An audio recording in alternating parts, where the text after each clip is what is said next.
It is. It's called A Visible Man, and it's out now. Yes, it is. And I read it a while ago, and it is an incredible story, Edward. I mean, you really couldn't make it up. So, you get to London from Ghana, age 13. 13, yeah. And, you know, I think that's a story that's shared by a lot of people. But within 5 years, you are the fashion director of ID Magazine. Yeah.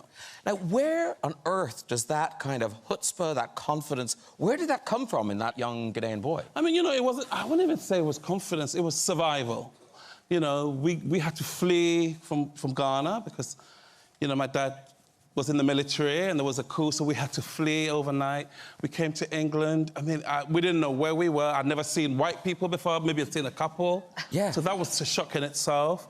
And, you know, immigrant families, you're taught to just work hard, work 10 times as hard. Yeah. And, you know, I got that sort of discipline from my parents, really. Yeah. Maybe I was a bit stupid as well. Yeah. You know, but it started, I think the fashion thing started, you were spotted as a model, is this right? Yes, yes. Okay. I was on the train, yeah. I was on the train and this lovely gentleman stopped me and before I had the big afro and the glasses and I took it off and he said, do you want to be a model? And I didn't know what fashion was. I didn't know what a fashion magazine was. And I went home to Mum. I said, Mum, they asked me to be a model. And she was like, that industry full of funny people. She was right. Yeah. Well, I think we've got a picture of your modelling career. This is you. Oh, no. This is you in the pages of ID Magazine. This is quite a look. I can't wait. Now, there's a lot of models here, but you'd have to travel it down. So we're going... there's a lot of looks here. But we're... Edward Enfield, everybody. Wow. There you are. That was something. Wow. Oh, wait, are those rocking it. Yeah, chaps. Chaps. It was the fun time. It was Yeah, but your mother came on shoots. Would your mother have been at that shoot? Yeah.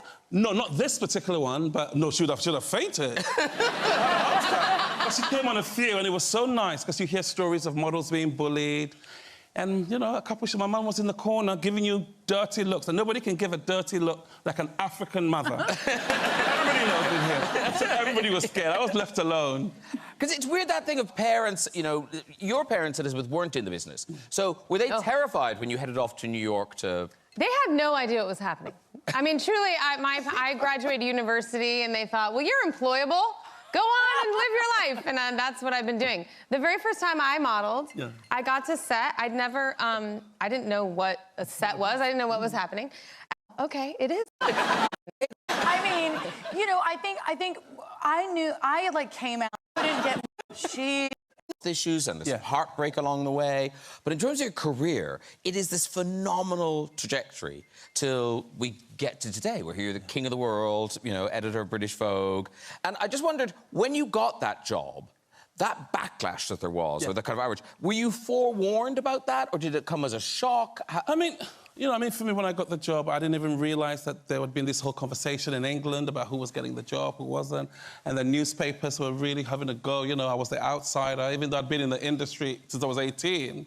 But the brilliant thing was I just knew that I looked around at the women, my friends, and I just wanted to create a magazine that every woman could relate to. Every woman's beautiful, regardless of colour, regardless of shape, age, socioeconomic background. I just wanted to create a magazine that celebrated women. And, you know, I always say if a child can see themselves, they can be it.